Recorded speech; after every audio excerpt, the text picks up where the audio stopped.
Ça va, vous êtes prêts? Vous allez respirer un petit coup, discuter un peu?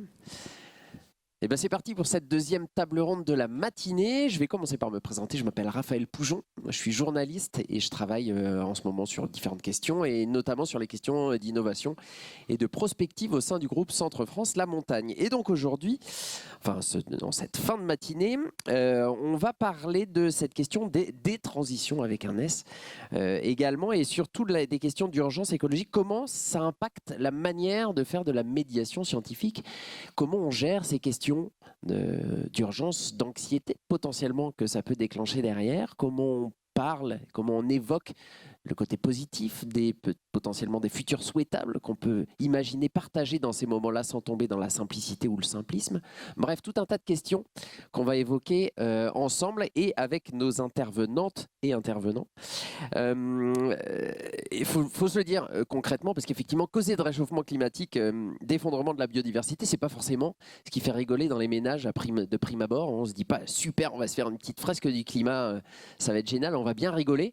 Et pourtant, c'est nécessaire, pourtant, c'est indispensable. Donc, comment on fait pour ne pas tomber dans des travers ou dans des curseurs et qui sont poussés et qui sont contre-productifs? Je vois déjà que Sabrina abonde et prend des notes. C'est cool.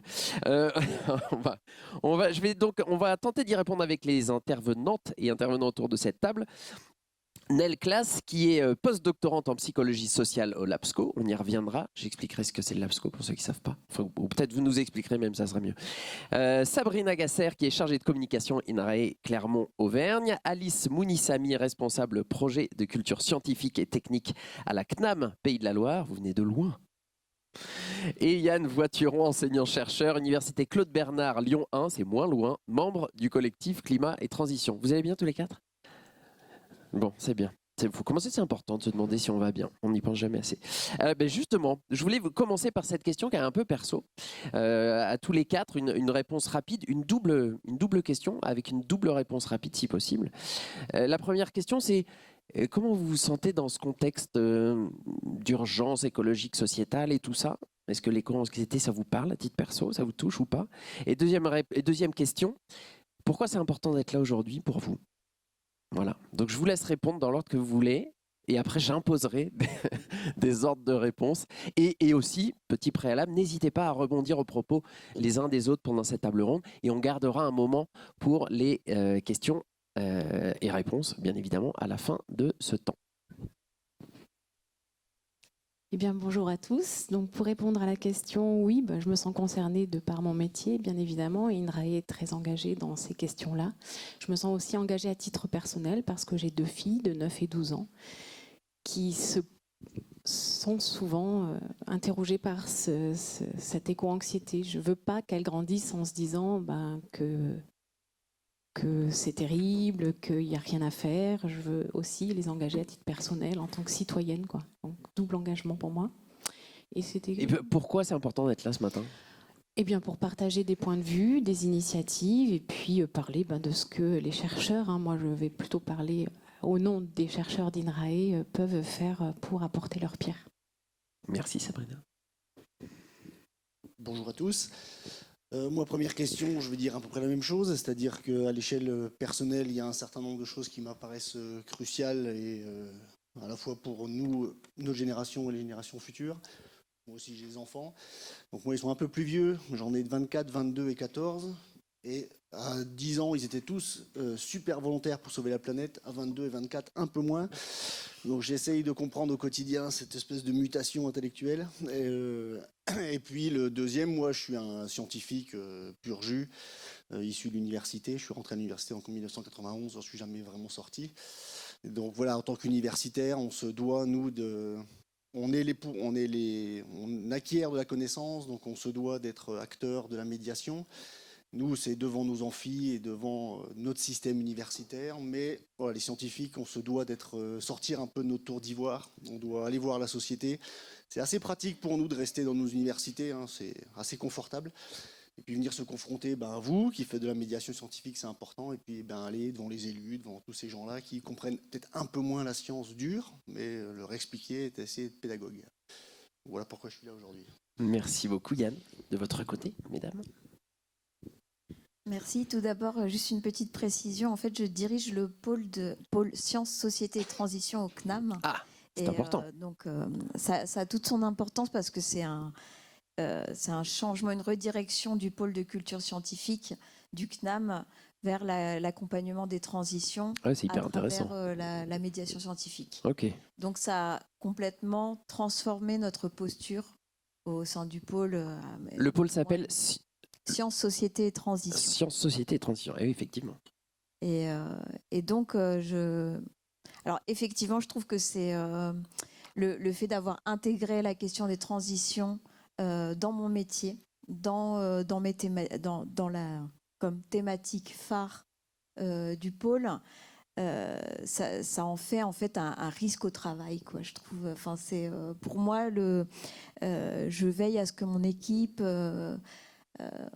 garde en fait, aussi le cap moralement, parce que c'est difficile de manipuler les chiffres du GIEC et d'être toujours face publique à énoncer les résultats scientifiques, à devoir en fait être aux prises avec les émotions des publics, avec les découragements et ces découragements à soi et le fait de pas forcément faire assez, de pas diffuser assez, de pas être assez impactant, etc., etc. Enfin, tout ce qu'on a dans la médiation scientifique, mais avec en plus ce bagage en fait de on a une mission qui est extrêmement importante, urgente et on n'en fait pas assez.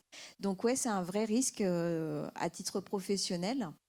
Et puis à titre personnel, je pense que j'ai un fond anxieux tout court et j'ai envie de dire je fais plus de différence entre mon anxiété sur toutes les questions de l'actualité et puis celle de l'éco-anxiété, parce qu'en fait finalement ces choses-là sont très intimement reliées. Écologique. Ouais, voilà. Donc c'est important pour moi d'être ici. Parce que les questions qu'on se pose au sein du pôle sur la posture du médiateur scientifique, sur sa transformation, vraiment pour moi j'ai l'impression qu'on est en train de métamorphoser ce métier qui vient se confronter à la question des transitions, de l'adaptation au changement climatique, à l'urgence climatique, etc. J'ai des interrogations sur la dimension politique, critique de ce métier, les changements de posture qu'on nous demande, etc. Qu'il faut aussi actionner. Et voilà, j'avais envie de parler avec mes pairs, mais avec d'autres acteurs de la culture scientifique pour voir quel écho en fait avaient ces interrogations avec les leurs. Voilà. Vous n'hésiterez pas à partager aussi ce que vous ressentez à l'issue de cette table ronde. Nel ? Bonjour à tous et toutes. Alors sur la première question, je dirais que personnellement je suis en partie anxieuse, mais je pense que ce n'est pas la première émotion qui me viendrait quand je pense au changement climatique. Je pense qu'il y a plus de la colère et de la peur plus que de l'anxiété, mais on pourra revenir sur tout ça plus tard. Et sur pourquoi est-ce que c'était important d'être là ou tout ça, en fait je n'ai pas beaucoup d'attentes aujourd'hui, parce qu'à la base c'est pas une thématique phare. Donc moi je fais ma thèse plutôt sur les inégalités sociales de santé mentale, donc tout l'aspect anxiété et santé mentale de manière générale, c'est un truc qui m'intéresse beaucoup. Et petit à petit je commence de plus en plus à m'intéresser à des questions en fait d'écologie en fait, et de ce rôle de l'anxiété notamment dans ces questions-là. Donc je suis vraiment curieuse de voir tous les débats qui vont avoir lieu et de pouvoir rencontrer toute une série de personnes qui ont un regard plus effectivement, comme ça a été dit avant, plus sur le terrain, en dehors de questionnaires en ligne ou en laboratoire, comme ce que j'ai pu faire jusqu'à présent. Merci beaucoup. Gardez le micro, Nel. C'est toujours chouette de savoir d'où on parle. J'ai une première question pour vous, du coup, pour essayer de cadrer le débat. De quoi on parle quand on parle d'éco-anxiété ? C'est une question qui n'est pas facile, parce qu'en fait c'est quelque chose c'est un peu un terme valise en fait dans la littérature. C'est pas un terme qu'on utilise. En fait on va plutôt parler de type d'anxiété en fonction des différents éléments liés au changement climatique. Donc par exemple on va parler d'anxiété liée à la peur de l'effondrement de la biodiversité par exemple, ou la fin de l'espèce humaine potentiellement, ou une anxiété par rapport à l'ensemble des changements futurs qu'ils vont avoir. On utilise plutôt le terme d'anxiété liée au changement climatique, qui reprend un petit peu cette idée de tous ces termes, de tout ce qui touche à l'anxiété qu'on peut ressentir dans ce cadre de toutes les conséquences qu'ont les changements climatiques. L'autre élément qui est important, c'est que c'est une émotion, et que c'est une émotion comme il y en a plein d'autres qui existent par rapport au changement climatique. Tout objet peut faire ressentir différents types d'émotions, et donc notamment il y a de plus en plus de travaux en fait, qui s'intéressent notamment à la colère face au changement climatique ou la peur. La spécificité de l'anxiété liée au changement climatique, c'est qu'il y a une dimension qui est posée sur le futur. Donc il y a vraiment cette idée qu'on se pose la question sur le futur, sur notre futur. Et il y a aussi une importance sur la notion d'incertitude. C'est-à-dire qu'on ne sait pas exactement comment est-ce que ça va se dérouler. Contrairement, par exemple, si on était dans 100% une situation de certitude, on serait plutôt dans de la peur si c'était quelque chose de négatif. Donc là, c'est vraiment, il y a cette idée on sait globalement, le GIEC a suffisamment d'informations pour nous donner une idée de comment ça va évoluer. Mais il y a cette idée qu'en fait, on ne sait pas exactement comment est-ce que nous, on va s'adapter à ça. Et donc, il y a une incertitude liée à cette question-là. Donc ça, c'est vraiment ce qu'on va appeler l'anxiété liée au changement climatique ou éco-anxiété dans le sens commun. Ok, merci Nel pour ce cadrage.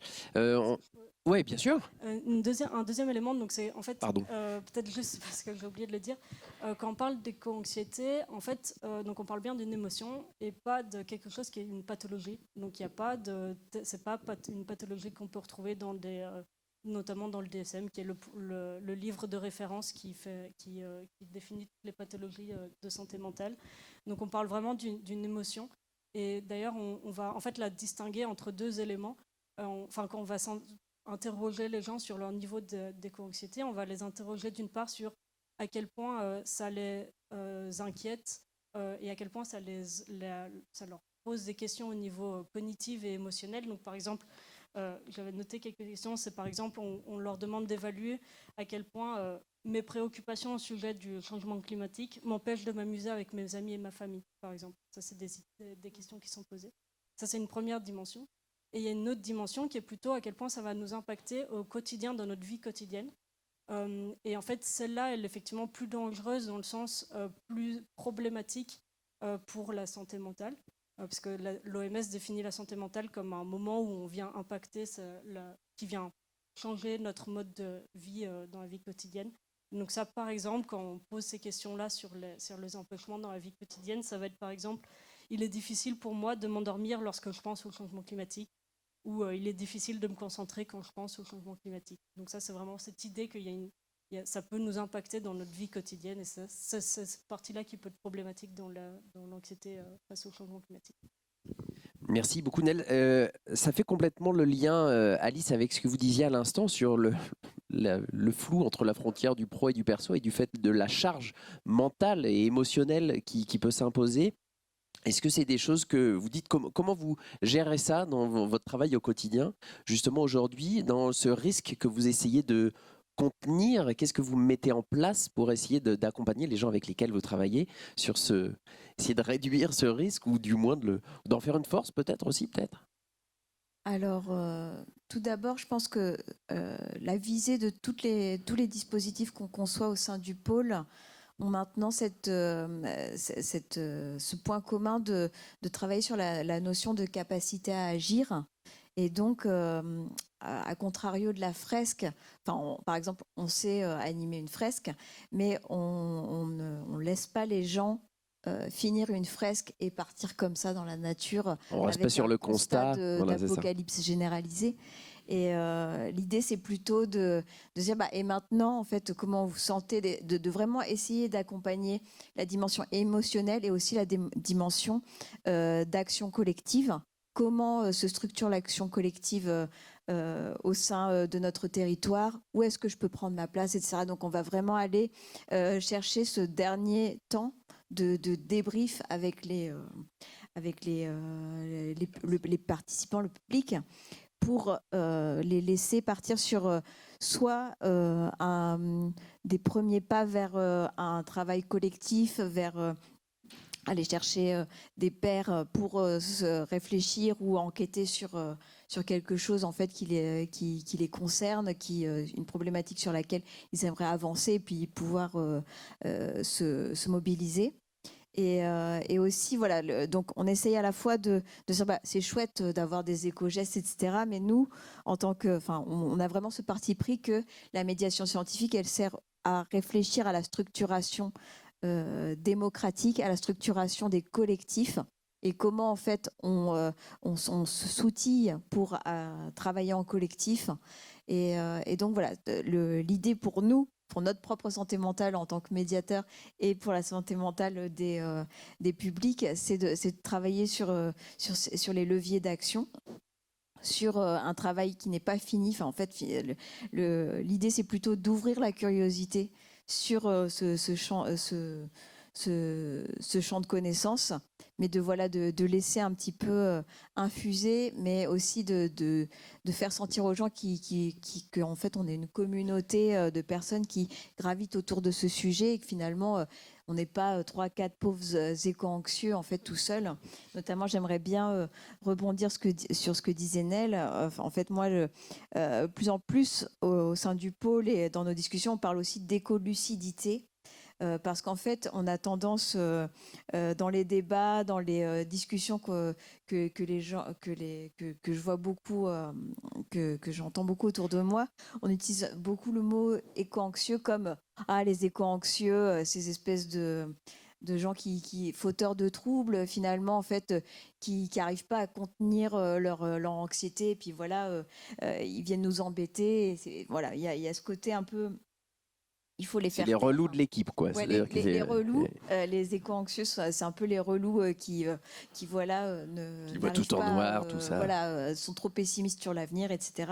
Et finalement, ça décrédibilise le propos en fait de la personne et ça le fige en fait dans une catégorie, les éco-anxieux, etc. Et donc, et le fait aussi d'utiliser ce stigma de l'émotion, de l'anxiété, c'est aussi, il ne parle pas de façon rationnelle.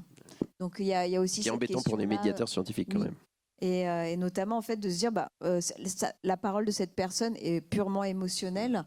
Donc, on ne peut pas en tenir compte dans un débat intellectuel, etc. Donc, il y a vraiment cette question de peut-être sortir de ce terme de l'éco-anxiété, mais en tout cas de ne pas enfermer les gens, parce qu'en fait, je pense qu'on est tous plus ou moins éco-anxieux. Mais alors, du coup, excusez-moi, de manière très concrète, c'est-à-dire que vous évoquez ce mot d'écolucidité dans les ateliers ou justement quand la notion d'éco-anxiété arrive, vous la contrebalancez avec la notion d'écolucidité ou pour l'instant, c'est à l'état de réflexion entre vous? Par exemple, moi, quand je donne une conférence sur les limites planétaires, il y a plein de moments où on fait des pauses et je dis, même moi, j'en peux plus, ça me stresse. Enfin voilà, je partage aussi mon ressenti. Et de me dire, là, je pense qu'on a besoin de respirer 5 minutes parce que, je viens de vous annoncer l'effondrement de la biodiversité, la fin de l'eau potable, etc. C'est lourd et en fait, je prends avec vous là, en considération le niveau d'anxiété normal que devraient produire ces informations. On n'est pas sur... en fait, il faudrait être fou pour ne pas être éco-anxieux si on est en face du niveau de... dramatique en fait des résultats du GIEC, de lucidité justement. En fait, faudrait être plutôt dans un déni monstrueux pour pas être brisé par ce qui se passe. Et une inversion de la charge de la preuve, comme on dit. C'est ça.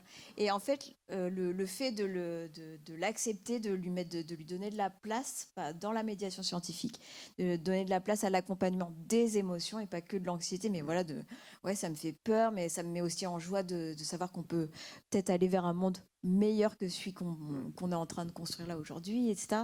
Donc, de vraiment accueillir cette place-là, et c'est sur ça que j'ai envie de faire avancer mon équipe sur l'accompagnement des émotions, qu'elles soient négatives ou positives, mais en tout cas qu'elles fassent partie de la médiation à proprement parler. Et on a notamment comme objectif de se former dans les premiers soins en santé mentale pour justement accompagner les moments où pendant les médiations, ça peut craquer, il y a des gens qui pleurent, il y a des gens qui sortent, il y a des gens pour qui c'est trop dur, ou enfin voilà. Et je pense que la réussite d'une médiation scientifique sur les questions de transition, sans l'accompagnement émotionnel, en fait, ça arrive à des contresens complets, vraiment à aller contre l'objectif. Donc c'est extrêmement important pour nous de se former à la fois sur l'aspect critique, politique, sciences sociales, de vraiment donner aux connaissances scientifiques l'autour dans cette dynamique de transmission, d'interaction, de vraiment avoir tout ce contexte-là en tête pendant qu'on dispense, quoi. Cette notion d'émotion, alors je ne sais pas qui veut réagir, mais j'ai l'impression que c'est... Alors moi, j'anime des fresques, des ateliers, je fais beaucoup d'intelligence collective depuis une dizaine d'années, mais je ne suis pas médiateur scientifique. Cette notion de la reconnaissance de la place de l'émotion du médiateur, est-ce que c'est nouveau? C'est vraiment nouveau dans le travail du médiateur scientifique? Est-ce que c'est quelque chose qui émerge? Est-ce que c'est quelque chose dans ce que vous voyez aussi qui peut-être qui est évoqué, comme à l'instar de ce que dit Alice? La place de l'émotion, reconnaître l'émotion de l'individu en tant que médiateur, ouais, c'est l'intelligence émotionnelle de se dire ouais, moi ça me pose un problème, je vous le dis, c'est dur pour moi, mais on va le vivre ensemble. Non, c'est pas nouveau parce que ça se posait déjà à d'autres types de questions. En fait, la question du changement climatique pour les chercheurs, par exemple à INRAE, elle n'est pas totalement nouvelle. Ils parlent de l'adaptation du changement climatique depuis longtemps, de la résilience depuis longtemps. Ils sont pas entendus pour autant, mais voilà. Ils en parlent. Exactement. Maintenant, ils ont aussi plaisir à dire qu'ils sont plus entendus que quand c'était il y a 30 ans, qui disaient que les forêts allaient dépérir. On n'en est pas au premier rapport du GIEC. Hein. Et puis cette relation à l'émotion, elle se portait déjà sur d'autres types de questions, par exemple sur la relation à l'animal, l'expérimentation animale. Donc il y a déjà un travail qui a été engagé sur d'autres questions, mais c'est pas pour autant qu'il ne faut pas continuer à travailler sur ces émotions. Et là, on voit avec cette question de la transition qu'il y a des sollicitations citoyennes beaucoup plus importantes, plus vives, médiatiques aussi. On a un regain de sollicitation de la presse qui est assez forte là, ces dernières années. Et à ce sujet, je voulais saluer l'initiative du journal La Montagne que j'ai lu dans la semaine, je crois, qui va entreprendre un dossier, c'est ça, qui s'appellera Premier degré et qui s'attachera à vraiment décrypter les avis et à valoriser les avis scientifiques de manière complètement différencier des autres avis, et j'ai trouvé l'initiative intéressante. C'est une nouvelle rubrique effectivement qui va venir de manière régulière sur ces sujets. Vous voulez réagir, Yann? Oui, moi plutôt retour d'expérience sur ces émotions. Nous, l'université, disons que nous, ce qu'on a fait par rapport au climat et transition. Donc c'est un collectif que vous avez constitué, Climat et Transition? Ouais, suite au rapport Jouzel, en fait, les universités maintenant sont chargées de faire au moins 15 heures d'enseignement spécifique sur le changement climatique pour tous les premières années. Donc nous, Lyon 1, on approche les 16 000 étudiants, donc il fallait trouver un format pédagogique pour pouvoir mettre 16 000 étudiants devant de la ressource pédagogique. Voilà, on patauge, on fait ce qu'on peut, on fait notre métier. L'émotion, moi, je la trouve pas beaucoup chez les étudiants. Alors les étudiants, ils se déclarent. On a quelques petits chiffres, c'est-à-dire dans le premier amphithéâtre qu'on fait avec eux, on pose 2 questions, ce qui nous permet de répartir l'amphithéâtre en quelque part 4 carrés. En gros, est-ce que vous vous sentez concerné? Est-ce que vous croyez que vous pouvez avoir une action? Et ça nous définit 4 profils psychologiques. Et effectivement, on arrive en bas à droite de l'amphithéâtre. On a souvent les éco-anxieux un petit peu. Et après, on les fait débattre avec ceux qui sont plutôt en haut à gauche, qui globalement n'ont rien à faire et qui l'assument. Donc ça aussi, il faut le prendre en compte. Hein. Nous, les chiffres, ça fait 3 ans qu'on fait ça. Les chiffres sont assez constants. C'est 25% d'éco-anxieux, 25% qui en ont rien à faire et 50% qui attendent globalement. Il faut qu'on leur dise ce qu'il faut qu'ils fassent. Ils sont bien d'accord pour faire, mais il faut que ça vienne du haut. Comment moi je m'implique, c'est compliqué, etc. Voilà. Et l'émotion, il y en a. Moi, dans les amphithéâtres, il n'y en a pas beaucoup. On termine souvent sur ce genre de phrase en disant aux cyniques la lucidité et aux optimistes la volonté. Donc voilà, c'est un espèce de chose contradictoire où il faut dealer avec ces deux versants-là. Et puis voilà. Et je Mais trouve- peut-être parce que, pardon, je rebondis rapidement, mais parce que l'émotion, enfin, culturellement, n'a pas trop sa place à l'université. Oui, c'est vrai. J'écoute Oui, la tout à fait, regarde oui, on est... leur ouais, action. ouais. Moi, j'ai plus eu, par exemple, j'ai eu de l'émotion quand je parlais à des élus, où on leur parle pendant 2 heures de biodiversité, on leur explique pourquoi ça s'effondre, ça va s'effondrer encore plus, et on ne sait pas quand, et qu'on leur explique qu'on ne saura pas quand, ni pourquoi. Voilà, il y a tout d'un coup une espèce d'émotion qui monte, etc. On ne savait pas, il fallait nous dire. Bon, ok, moi ça fait 20 ans que j'enseigne le développement durable. Alors historiquement, on appelait ça développement durable. Et puis, je voulais juste terminer sur juste la sémantique. Alors, je suis pas très, c'est pas ma spécialité, mais je suis assez perturbé en général d'injonctions un petit peu contradictoires dans les mots qu'on utilise. Ça fait 10 minutes qu'on parle, on parle beaucoup de transition. Et la transition, quelque part, le mot définit un peu, on est à un point A et on va vers un point B et on sait où est le point B, vous en faites pas, et on va transitionner jusqu'à ce point B. Nous, on a beaucoup discuté sur le nom du collectif Climat et Transition. Moi, j'étais absolument contre transition. Moi, je voulais climat et révolution. Et bon, voilà. Mais pour des raisons, voilà, aussi politiques, pour pas angoisser, on a fait transition. Et en disant ça, qu'on fait des transitions, on a l'impression que c'est un truc un peu contrôlé et que Presque doux. Ouais, presque doux, alors que ça risque d'être très Ça l'est moins. violent. Et voilà. Et donc, les étudiants, souvent, moi, je trouve, peuvent être perturbés par ce. Voilà, on parle de transition et on parle d'apocalypse, on parle d'effondrement, on parle voilà, de crise. Et donc tous ces mots-là s'entrechoquent parfois et peuvent amener de la confusion chez les jeunes, quoi. Voilà. Vous vouliez rebondir, Sabrina? J'ai cru. Non, ok. Alors justement, face à ça, qu'est-ce qu'on met en œuvre? Qu'est-ce que vous mettez en œuvre face à cette réalité, ou quel stratagème on met en œuvre dans vos différents types d'ateliers avec vos différents publics pour quand même parler de ces sujets, essayer d'engager. Est-ce que c'est une question que je pose à tous, y compris Nel, est-ce que la peur ou l'anxiété, appuyer sur ce bouton-là, c'est un bon moteur à l'action? Oui. En fait, globalement, les études montrent que les gens qui ont un niveau d'anxiété, enfin d'éco-anxiété moyen, qui correspond globalement à 88% des dernières études, donc autour de 90% des gens qui ont un niveau d'anxiété en moyen, en fait, plus on est anxieux, plus on adopte des gestes pro-environnementaux, comme on les appelle. Donc, plus on fait attention et on s'engage là-dedans. Donc, globalement, il faut vraiment avoir cette idée que, en fait, l'anxiété, comme toutes les émotions, en fait, elles sont adaptatives. Et en fait, une émotion adaptative dans le cas de l'anxiété, c'est une émotion qui, en fait, met en action. Donc, en fait, c'est utile d'être anxieux pour pouvoir se mettre en action. D'ailleurs, il y a vraiment cette idée que si on n'a pas cette émotion-là, en fait, on ne va pas spécialement se mettre en action. Et ça revient un petit peu sur ce que vous aviez dit avant, quoi. En fait, il y a les atterrés du climat, en fait, c'est ça, c'est les gens qui ont tellement conscience, qui sont tellement anxieux, que c'est ceux qui, en fait, sont engagés dans le processus depuis plus longtemps. Cependant, il y a un niveau à pas dépasser, le niveau effectivement, les 12% restants, ceux qui sont vraiment très, très anxieux par rapport au climat. En fait, eux, on voit justement que ça chute, qu'ils arrêtent en fait d'avoir des comportements pro-environnementaux. Ce qui va un peu dans le sens de se dire qu'il y a un moment où on atteint une compréhension ou un niveau d'anxiété qui fait friser, en fait, qui bloque complètement. Et ça revient un petit peu à globalement toutes les théories du stress, en fait, qui proposent qu'en fait, et c'est assez marrant parce que tout ce que vous faites, en fait, est assez en accord avec tout ce qui est dit dans la littérature, qui est que, en fait, face à une menace de type le changement climatique, on va ressentir de l'anxiété. Mais en fait, il y a un peu deux réponses possibles. Il y a la réponse on se met en action, ou la réponse on se bouge plus.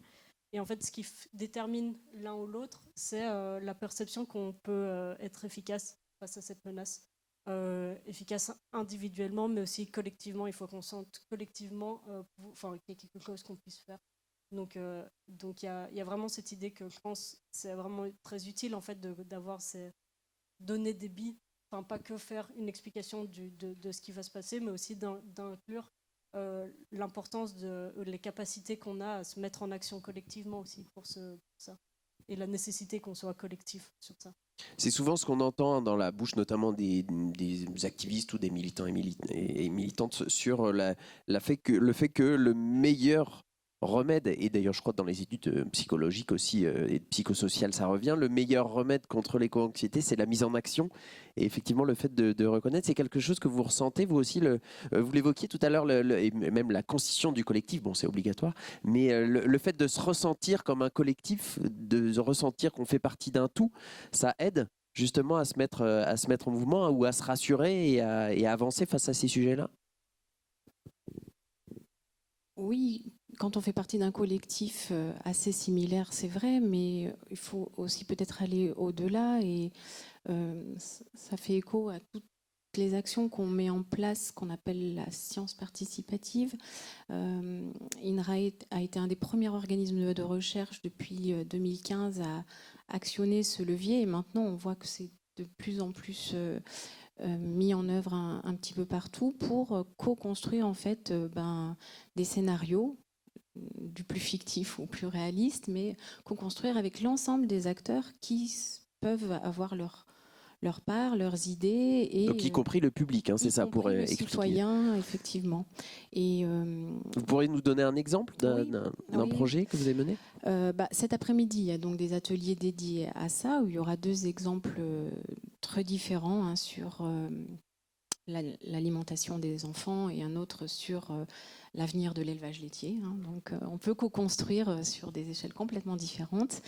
Et nous allons participer en février au festival Demain mais en mieux, qui aura lieu à Lyon les 3 et 4 février. Oui, c'est ça, j'avais noté les dates. Et du coup, dans ce contexte-là, si vous allez lire un peu le pitch, je l'ai imprimé, ça donne vraiment envie d'y aller, mais on est vraiment sur un... Alors, qu'est-ce que je peux vous dire ? Demain, mais en mieux, c'est l'événement qui vous donne à voir en vrai ce dont vous n'avez jusque-là fait qu'entendre parler, avec quelques expériences incroyables à la clé pour les visiteurs.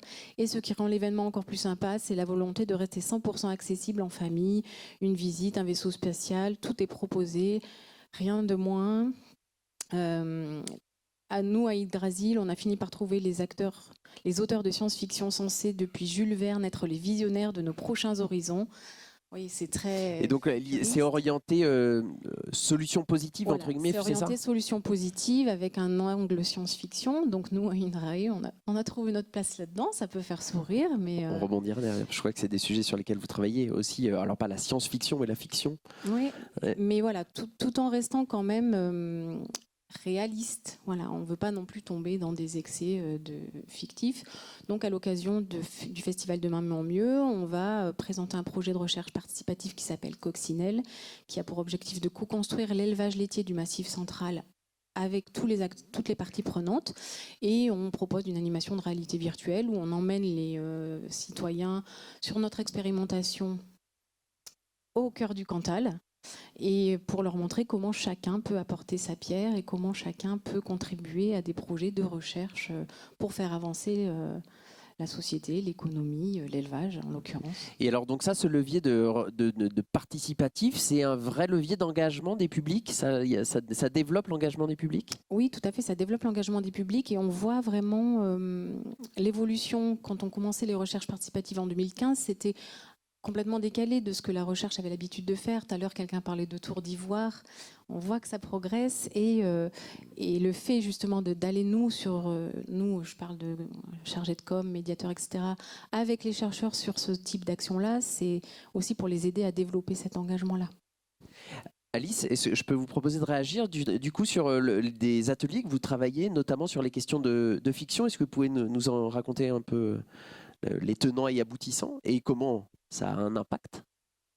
Alors oui, au sein du pôle, on a développé différents dispositifs de médiation autour de la narration, notamment de la prospective en rétro-ingénierie, où on s'imagine arriver dans un avenir où on a réussi les accords de Paris, où on a réussi à contenir même le changement climatique à 2 degrés. Où la COP28 a signé un accord contre les... Bref, pardon, c'était l'actu du jour.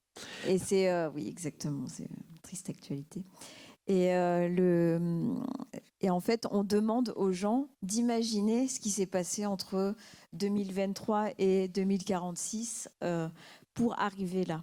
Et donc, dès qu'on part des scénarios de l'ADEME 2050, et puis on essaie de voir en fait quels sont les jalons, les compétences, les histoires qui se sont passées dans ces dernières décennies, qui ont permis en fait de réussir.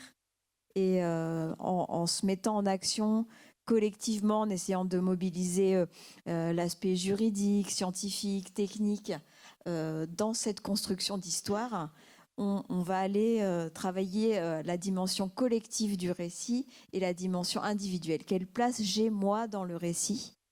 Qu'est-ce que je me donne comme capacité à interférer avec l'intrigue, avec l'histoire, à lui donner un nouveau sens? Et le fait, finalement, il y a un bénéfice procédural, le fait même de se projeter dans quelque chose de possible et dans lequel, en fait, il y a de la désirabilité. Il n'y a pas juste, on arrive juste à contenir le changement climatique. Il y a une vie autour qui est intéressante, qui vaut la peine d'être vécue. Et le fait même de se projeter dans un avenir différent, ça élargit aussi les perspectives et la possibilité de penser la marche à suivre pour aller vers cet avenir. Donc, et d'y trouver sa place à titre individuel. Ouais, c'est ça. Donc c'est vraiment une question de questionner donc les représentations, donc le récit qu'on se fait des sciences et des techniques et de leur place dans la société et dans l'accompagnement des transitions, mais aussi voilà, en étant lucide sur l'aspect culturel et les idéologies dominantes qui traversent la culture scientifique et technique, enfin, parce que c'est aussi, il y a aussi beaucoup de choses à désapprendre ou à déconstruire. Et puis, qu'est-ce qu'on met derrière? Si on déconstruit, qu'est-ce qu'on reconstruit?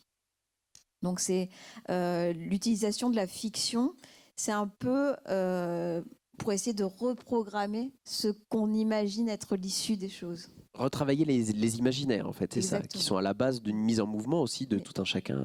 Et c'est aussi conscientiser qu'on est déjà dans par défaut, on est dans un récit dominant et qu'en fait, on peut aussi trouver des récits alternatifs. Il y en a très envie de répondre. Oui, je valide complètement ça. C'est-à-dire, il ne faut pas sous-estimer la force du mythe que la science a eu pendant longtemps, que la science a de moins en moins, pour X raisons. La science, elle doit se regarder aussi, parce qu'elle a fait... autant avant, c'était un espèce d'horizon à long terme, et on promettait le bonheur de l'homme. On sait maintenant que c'est un peu plus compliqué, et en tout cas, le grand public le voit comme ça, et il faut se regarder. Et je suis assez tout à fait d'accord. La science, pour moi, j'en arrive à la conclusion qu'on est quand même quelque part le bras armé d'une vision dominante du monde. C'est issu d'une révolution intellectuelle qui s'est passée au 18e, qui a commencé au 17e et qui a continué au 18e.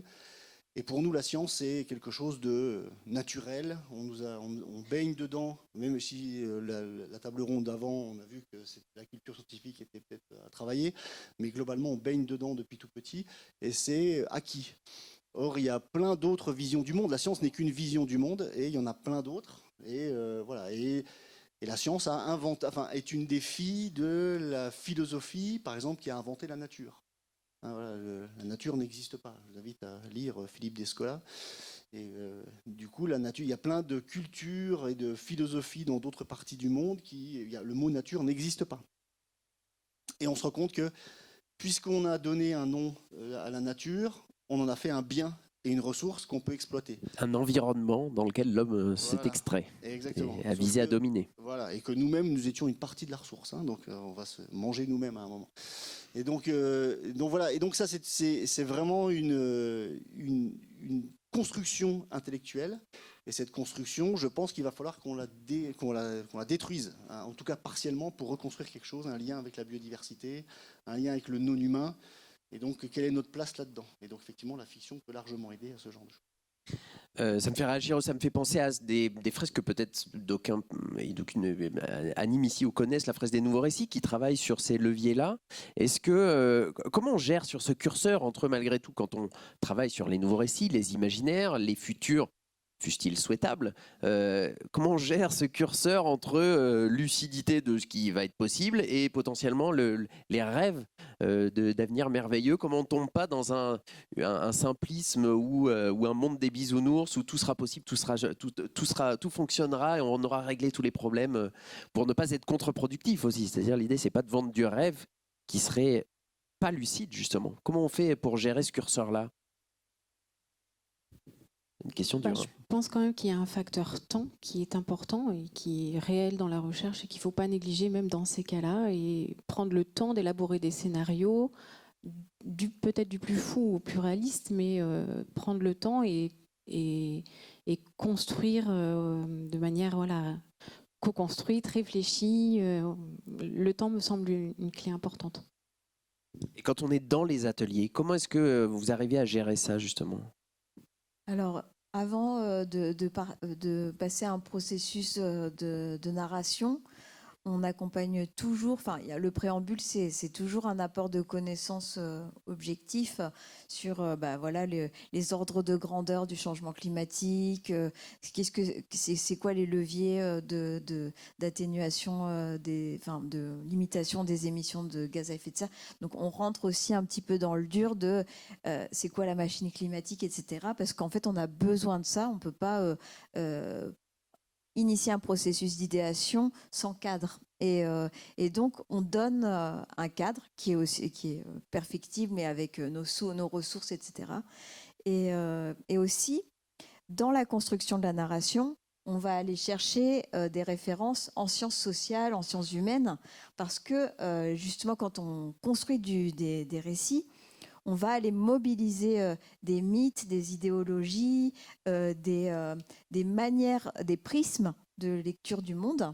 Et c'est extrêmement... Par exemple, un des derniers ateliers qu'on est en train de produire, c'était une demande à la demande de la région. C'était c'était un appel à projet autour de la promotion de l'hydrogène, parce qu'on est une région qui développe de l'hydrogène vert, gris, tout ça. Et donc, on a essayé de transformer l'appel à projet et de proposer justement une mise en discussion de la question de l'énergie et du mix énergétique dans les usages, dans les modes de vie sur notre territoire. Et pour faire ça, on a conçu un atelier autour d'un atelier d'écriture qui s'appelle le feu en héritage. Et donc là où on oppose deux communautés, les accélérateurs et les résonateurs, qui sont repris des théories de Dartmouth Rosa, qui est un sociologue allemand, qui travaille sur la question de l'accélération et de l'impact d'une société qui accélère, qui est dans une croissance permanente et de recherche de croissance, avec la déplétion des ressources, la déplétion en fait l'habitabilité de la Terre. Et donc on a repris en fait le corpus théorique de ce sociologue-là pour constituer nos communautés. Et donc là, ça permet en fait d'avoir un récit qui est opérant, qui est en prise avec la réalité, qui est en prise avec une certaine manière de la lire, et puis qu'on peut aussi après décaler, revenir, débriefer après à la fin de l'atelier. Et ouvrir la controverse justement à défaut de la promotion, à l'inverse de la promotion.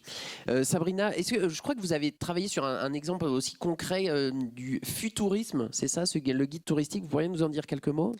Alors moi, j'ai pas travaillé directement sur ce sujet-là. C'est l'université Clermont-Auvergne qui est très investie. Les organismes de recherche et l'université travaillent en collaboration étroite pour la culture scientifique. Donc c'est un sujet que j'ai suivi de près, car j'ai aussi beaucoup aimé le concept qui reprend en fait ce que vient de dire Alice. C'est quel futur on peut imaginer pour le tourisme, embarquant tout un tas de disciplines. En fait, on a effectivement des chercheurs d'INRAE qui ont contribué, ceux qui travaillent sur les risques d'avalanche, l'économie à Grenoble.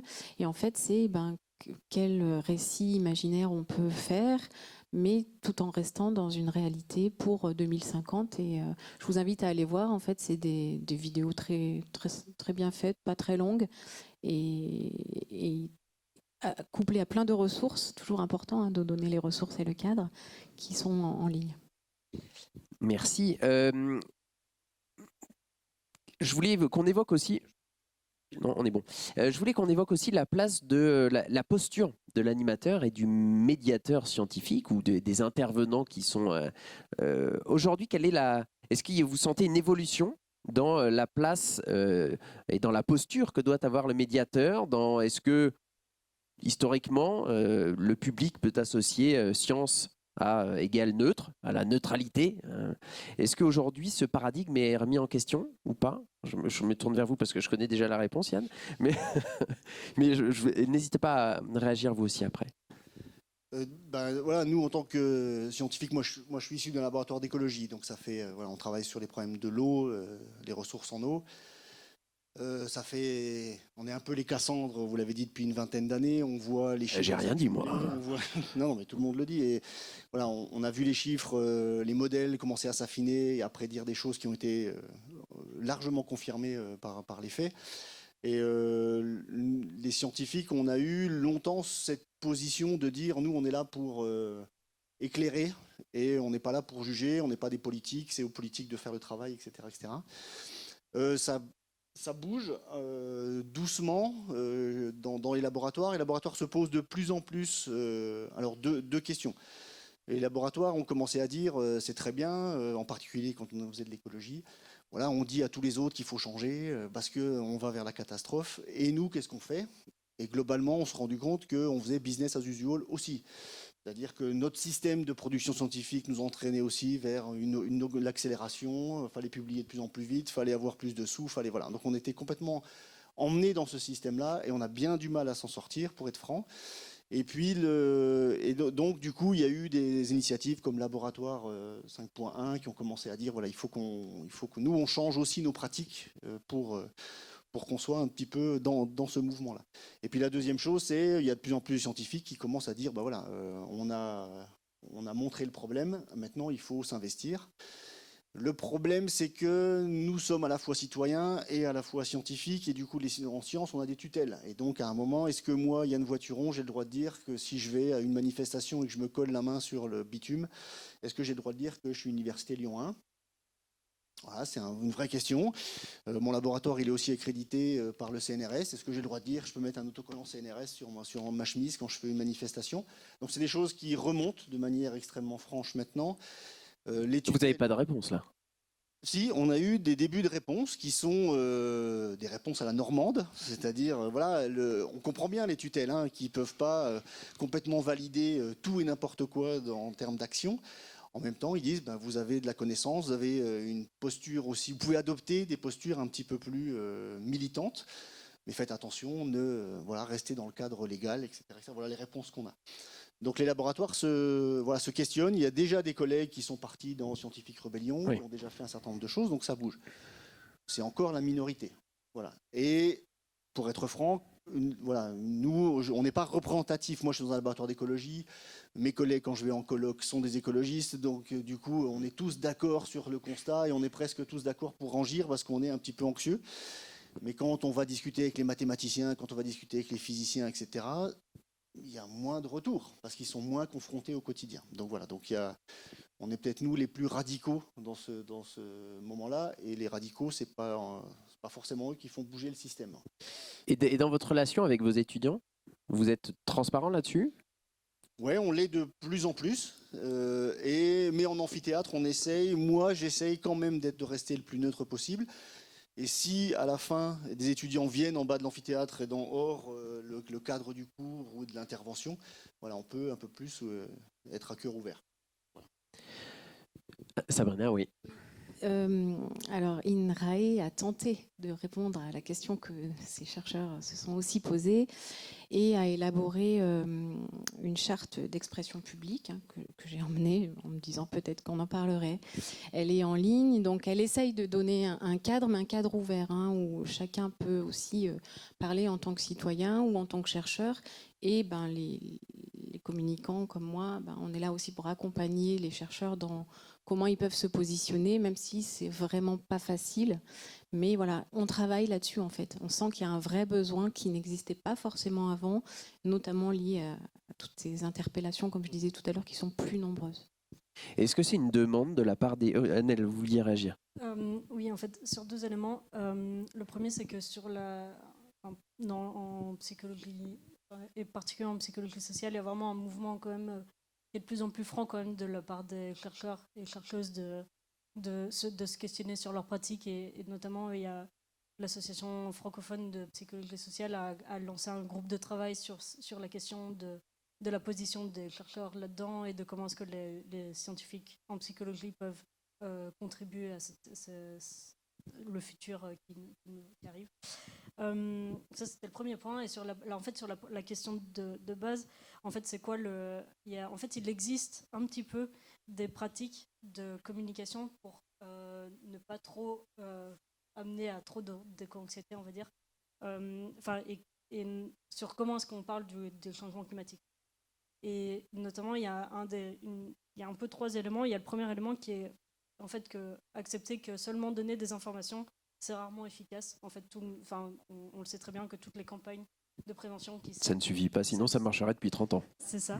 Qu'il y a cette idée qu'il faut en fait utiliser les émotions pour se mettre en action mais qu'effectivement il faut y trouver un juste milieu. Ça, je reviendrai peut-être un peu là-dessus après.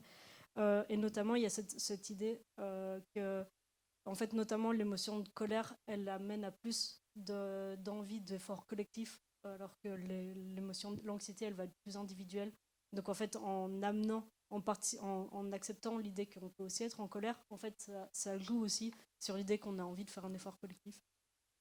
Et le dernier point, enfin, les 2 derniers points, c'est qu'il y a une des guidelines qui propose, c'est de dire que on doit admettre qu'il y a de l'incertitude et qu'il n'y a pas qu'une solution et qu'il faut aussi admettre qu'on peut ressentir, qu'on ressent ces émotions-là.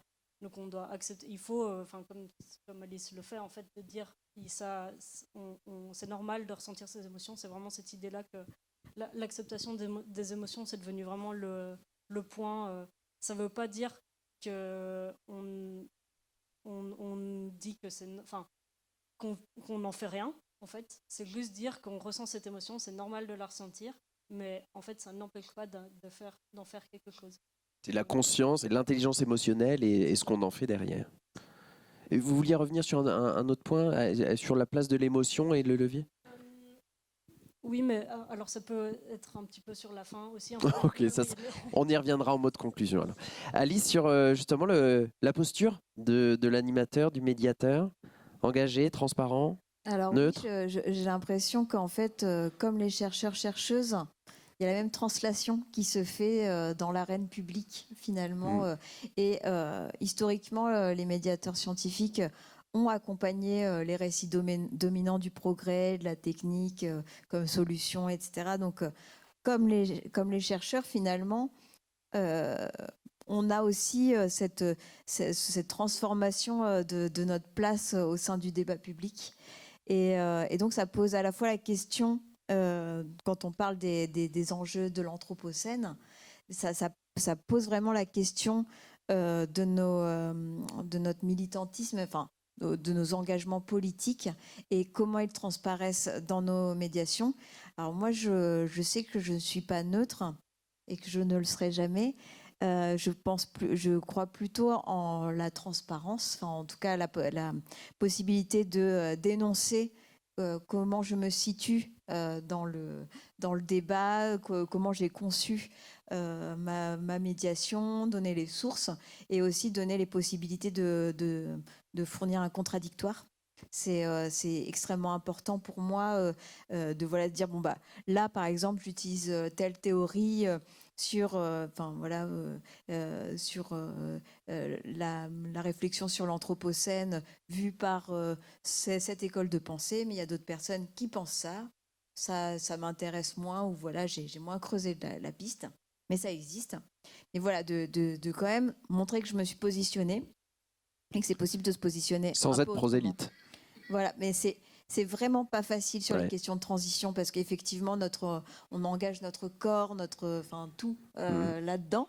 Donc, c'est vraiment difficile. Moi, j'ai eu plein de conflictualités, de difficultés quand je travaillais avec des artistes, avec des chercheurs, etc. Parce qu'en fait, finalement, il y a énormément de questions intimes, politiques, d'ego. Enfin voilà, il y a beaucoup de choses qui s'entrechoquent dans nos rapports.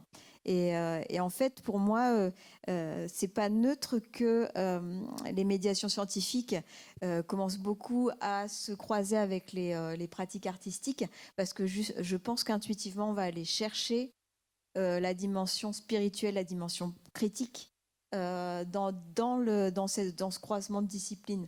Parce qu'en fait, dans notre déontologie à nous, telle qu'elle a été faite, en fait, on n'a pas ces possibilités-là dans nos outils, dans nos fonctions initiales. Et donc, on va aller se déplacer ou en tout cas les prendre par procuration.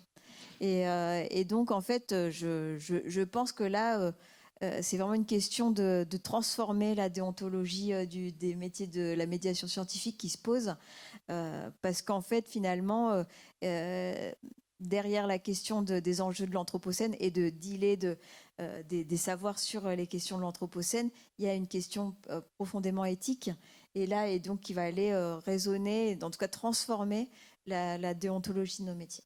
C'est potentiellement une attente du public. Je fais un petit lien qui est un tout petit peu décalé par rapport à notre prisme du matin, mais en tant que journaliste, aujourd'hui, il y a donc la question de la confiance dans les médias, bien évidemment, même si médiation, il y a des liens qui ne sont pas anodins.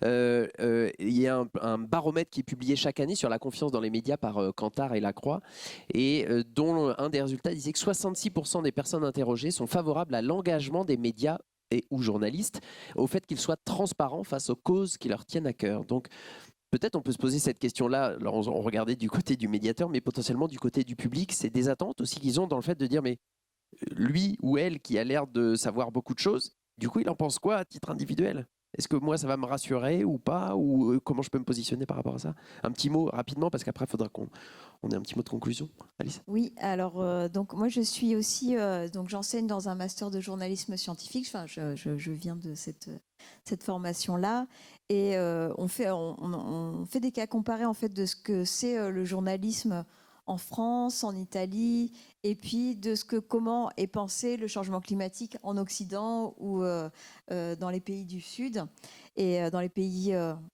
post-colonisés. Et c'est intéressant de voir que d'abord le journalisme à la française va vers une neutralisation en fait des discours, mais qui n'est pas existante dans plein d'autres formes de journalisme ailleurs. Donc c'est vraiment il y a une spécificité française dans le fait d'avoir un discours très consensuel sur le changement climatique, par exemple, et qui va du coup cantonner ce sujet soit aux conséquences du changement climatique sur la météorologie, les événements, et donc sur le volet action, sur les éco-gestes. Et donc, forcément, je trouve que aujourd'hui, le journalisme non indépendant et qui n'est pas engagé est assez faible sur la mise en mouvement des populations. Et ce qui n'est pas forcément le cas en Italie ou ailleurs, où les journalistes ont plutôt des formations politiques et critiques plus fortes et donc vont vraiment aller attaquer les questions de cause du changement climatique, qui cause le changement climatique, etc. Donc il y a vraiment de système des études, économique, politique il y a et tout vraiment ça. des réflexions autour d'une homogénéité de catégories sociales. Les journalistes sont dans la même catégorie sociale, les mêmes milieux que les énarques, les catégories en place au pouvoir, etc. Donc il y a une sorte de consanguinité en fait d'opinion, de valeurs, d'idéologie qui font que finalement on va pas, on va plutôt assister à une forme de blanchiment médiatique des causeurs du changement climatique. Et d'autre part, la comparaison Occident, pays post-colonisés, quand on parle de changement climatique, En Occident, on va parler d'aspects scientifiques, etc. Le GIEC, patati patata. Alors que dans les pays du Sud, on va avoir, et ça, c'est pas moi qui le dis, c'est un philosophe qui s'appelle Amitav Ghosh, qu'en fait, on va plus avoir tendance à parler des causes géopolitiques, des impacts sur la société, etc. Donc, encore sur ce point-là, on voit que finalement, on est peut-être dans une sorte de tunnel un peu étroit. Ce serait intéressant Qui fait aussi de voir, que finalement, qui empêche à double titre en fait de passer à une action collective. Un petit mot pour conclure avant qu'on laisse la place aux questions, tous les trois. Ce que vous voulez. Non, c'est peut-être un retour sur une bonne pratique ou quelque chose sur lequel vous avez foi, sur lequel appuyer la transformation, pour ne pas parler de transition, la révolution de la médiation voilà, de cette transmission de ce que la science nous informe sur l'état du monde et sur la mise en mouvement nécessaire. Vaste sujet. Vous avez 2 minutes. Je vais un petit peu continuer ce que vous disiez juste avant, c'est-à-dire je pense que la science a fait son travail, elle a dit les choses, elle a prédit, le climat ne changera pas jusqu'en 2060, c'est fait, on peut vous dire en quelle région, quelle température il fera, quel niveau d'eau il fera. Voilà, on a un gros problème de temporalité chez l'humain, il faut essayer de le résoudre. Les humains, ils ont le choix entre la fin, il y en a qui se projettent à la fin du mois, et nous, on leur présente la fin du monde, et pour eux, c'est pas. Donc il y a un problème temporel. Et puis, peut-être pour conclure, moi je pense qu'il y a dans les fondements aussi sociologiques de pourquoi on n'agit pas et pourquoi on a du mal à avoir des actions collectives. Je pense que là aussi, notre système de pensée, il est établi sur la liberté individuelle. Et nous, on a ce fondement-là, c'est-à-dire qu'on a. Avant, la notion de liberté, elle a évolué avec le temps. Et il y a plein encore de sociétés qui ont une vision d'une liberté collective, et nous on l'a perdue, et donc il va falloir retrouver cette importance du collectif et de la liberté collective, qui parfois était largement au détriment de la liberté individuelle, et donc c'est pour ça qu'il y a plein de gens qui ne réagissent pas, enfin qui ont peur aussi de ça, parce que je vois le réchauffement climatique comme quelque chose qui va agir sur ma propre liberté, et je ne veux pas être impacté, on m'a appris que j'avais droit à la liberté individuelle, etc. etc. Et donc tant qu'on n'aura pas changé quelque part un peu ces paradigmes-là, et les sciences dures ne peuvent pas le faire, elles ne savent pas faire ça. Les sciences dures, c'est plutôt les sciences humaines qui vont réussir à faire ça, et les philosophes. Il faut qu'on réussisse ce retournement-là. Voilà. Merci Yann. Sabrina ? Alors moi, un mot de conclusion plus en lien peut-être avec mon métier. Volontiers. J'aurais envie qu'on sorte un peu de cette fatigue informationnelle, cette submersion. Voilà, en invitant, parce que là, en fait, on prêche un peu des convaincus, donc bon, c'est toujours difficile, c'est pas envers vous que je voudrais être convaincante, mais en invitant notre entourage et tous les gens autour de nous à toujours diversifier leurs sources, à aller à la rencontre de ceux qui peuvent donner de l'information et nous aider à échanger, et puis à entrer dans ces démarches de sciences participatives dont on pourra aussi parler cet après-midi. Très bonne transition. Un petit mot de conclusion, Alice ? Le combat continue. Merci. Nel ? Oui, alors je dirais juste ce qui est important si on veut faire avancer les choses, et notamment sur cette question d'anxiété, l'important c'est le sentiment d'efficacité en fait. Et cette efficacité, elle se fait au niveau individuel, mais en fait aussi au niveau collectif, surtout quand on est dans une menace qu'on perçoit comme pas résolvable au niveau individuel. Par pure anecdote, les études que j'ai pu faire l'année passée où on disait aux gens que la crise énergétique allait pouvoir se résoudre avec plein de petits gestes, les petits gestes simples. En fait, on a appris la communication du gouvernement là-dessus. En fait, on n'a pas pu traiter les données parce que les gens ne croyaient pas au fait que ça allait servir à quelque chose de faire des petits gestes simples. Donc, globalement, les gens sont tout à fait conscients qu'en fait, faire juste des gestes simples et des éco-gestes au niveau individuel, ça suffira. Donc, il faut essayer d'amener les gens à croire à une efficacité, enfin, mettre en avant la nécessité d'efficacité collective si on veut pouvoir faire avancer les choses. Et d'autant plus parce que travailler au niveau individuel, ça augmente les inégalités sociales. Tout va dans ce sens-là. Donc, tout me semble mieux d'aller vers de l'efficacité collective plutôt que l'efficacité individuelle. Révolution sociétale et écologique vont de pair. Merci à vous 4. On peut les applaudir déjà. Merci pour ces apports. Et la parole est à vous dans la salle. Donc si vous avez une question à poser, vous avez un petit bouton speaker. Voilà. Ouais, par ici. Oui, bonjour, Jean-Charles, médiateur scientifique. Par rapport à l'éco-anxiété de certaines personnes d'un côté et puis complètement à l'opposé, les climato-sceptiques notamment, si ces personnes-là se rejoignent sur une fresque du climat, là je crois qu'il y a Alice qui est fresqueuse, non c'est ça? Ou pas du tout? Dans mon pôle, on l'a fait, ouais. Oui. Alors, mais je sais pas, peut-être que aussi m'adresser à certains dans le public qui sont peut-être animateurs de la fresque du climat. Comment ça se passe quand d'un côté il y a ces climato-sceptiques, de l'autre côté ces éco-anxieux sur la même fresque, et qu'en conclusion il faut quand même alarmer sur les conséquences que ça peut avoir pour essayer de sensibiliser les climato-sceptiques et de les rendre un peu moins sceptiques, mais en même temps pas trop inquiéter les éco-anxieux qui vont dépérir progressivement au fil de la fresque, et en même temps un peu les rassurer, mais finalement aller potentiellement dans le sens d'arguments qui montrent que c'est pas si grave que ça. Est-ce qu'il y a des moyens, et même à plus grande échelle, en dehors de la fresque du climat, finalement, comment réagir par rapport à ça? Je pense que ça marche aussi pour monsieur, ouais, j'ai oublié votre prénom et votre nom, je suis désolé, Yann, voilà, pardon, avec vos élèves que vous décomposez, oui, effectivement, comment vous essayez de, enfin, j'imagine vous parlez pour tout le monde, mais comment les sensibiliser ceux qui n'y croient pas et pas faire trop peur à ceux qui croient trop, quoi, enfin, entre guillemets, parce que... Je ne pense pas résoudre tout. Nous, en fait, on essaye de leur montrer que du climato-sceptique jusqu'à l'éco-anxieux, globalement, c'est des systèmes de pensée et que, en fait, ils sont plus ou moins percolés par une vision du monde. Donc, nous, on essaye de leur montrer, par exemple, la vision illimitiste, voilà, qui est portée par un certain nombre de présidents à l'heure actuelle et qui disent que, ben voilà, la ressource, elle est il y en a qui disent qu'elle est illimitée, qu'elle est limitée, mais elle est illimitée. On continue.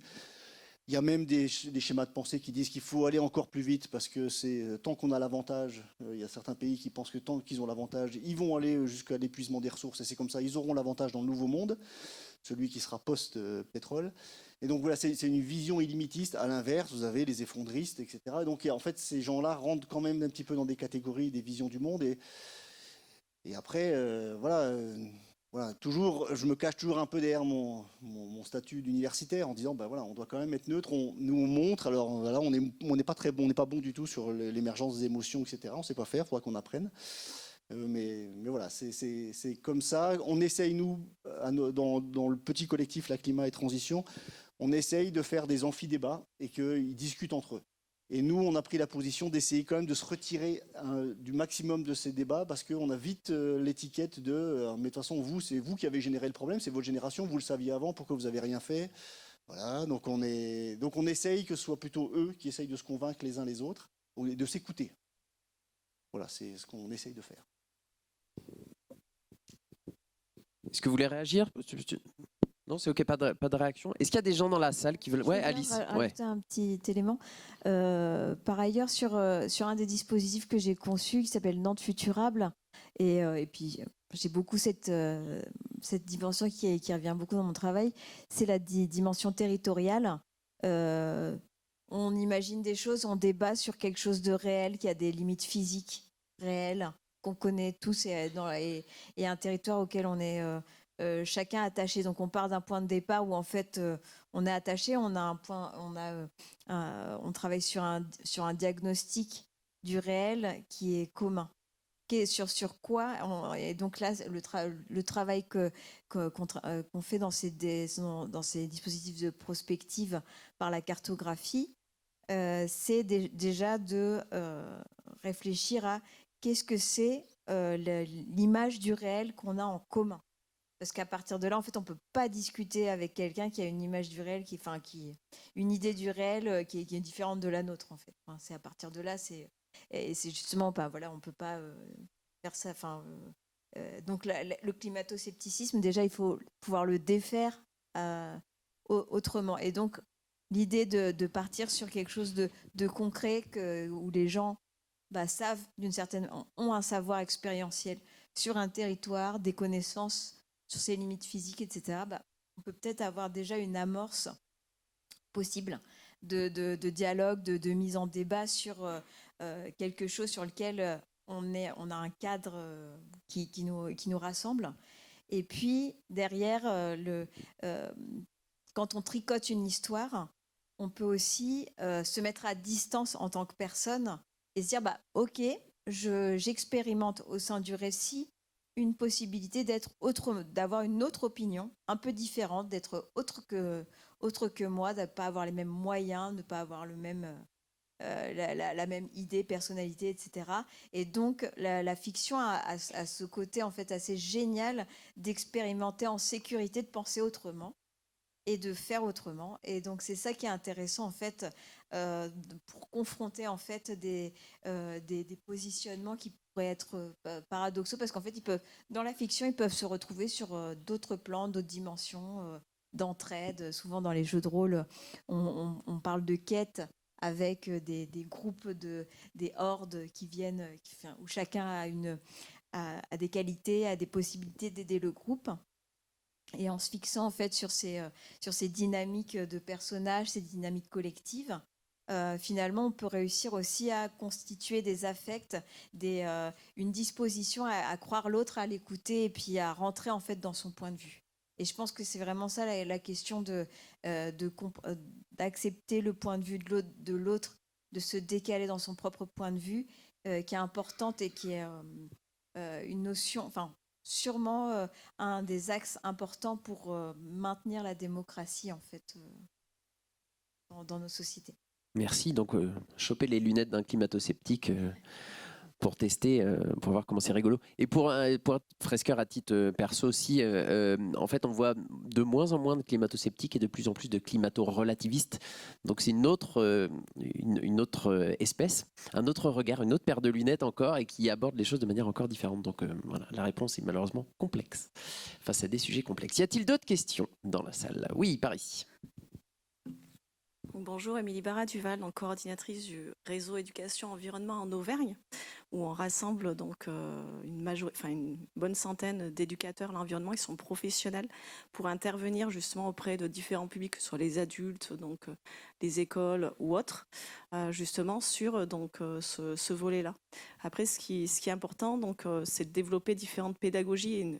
Nous, justement, donc on œuvre là-dessus pour développer ce qu'on appelle les pédagogies actives ou de projets qui vont mettre justement donc en lien les publics, que ce soit avec le milieu naturel, de vraiment comprendre aussi quel est l'intérêt de préserver justement donc la nature, mais autour en fait, donc, et au plus près en fait de chez soi en fait, et de voir justement quelles sont les actions collectives qu'on peut mettre en place justement donc pour favoriser la biodiversité, suivant les projets. Donc ça, c'est vraiment important. Et après là, c'est pareil, notre posture en tant qu'éducateur à l'environnement a évolué dans le temps. Il y a 20 ans de ça, quand j'ai commencé éducatrice en environnement, quand j'allais dans les classes, on me regardait vraiment, c'était la petite extraterrestre qui venait développer son discours en disant là, hop, il n'y a aucun intérêt à faire ça, de toute façon, ça ne change rien.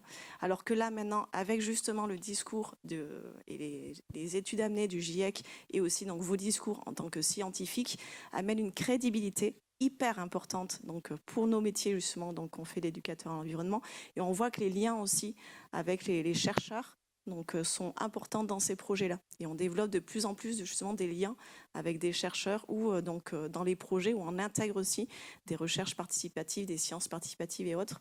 Et juste pour dire aussi, on a développé au niveau régional le pôle éducation santé environnement, où on fait justement des liens entre les professionnels de la santé et les professionnels de l'éducation environnement, où on a une rencontre régionale qu'on a fait il y a début novembre, où justement on était sur ce thème-là, donc avec des chercheurs, et de voir comment on peut travailler ces émotions pour justement pousser le pouvoir à agir, donc sans développer l'éco-anxiété. Juste un petit aparté au niveau de la fresque du climat. Pour moi, c'est un métier, l'éducation à l'environnement, et c'est important de ne pas amener l'éco-anxiété qui justement a un travers de dire tiens, c'est pas à nous de le faire, je ne vois pas comment je peux réaliser ces actions-là. Donc vraiment d'essayer d'accompagner les changements en fait. Et là, la posture de l'éducateur à l'environnement évolue là-dessus. Merci beaucoup. Il est l'heure que nous terminions cette table ronde. Merci encore à toutes et toutes ce matin. Vous n'hésiterez pas à poursuivre les échanges dans cette journée. Et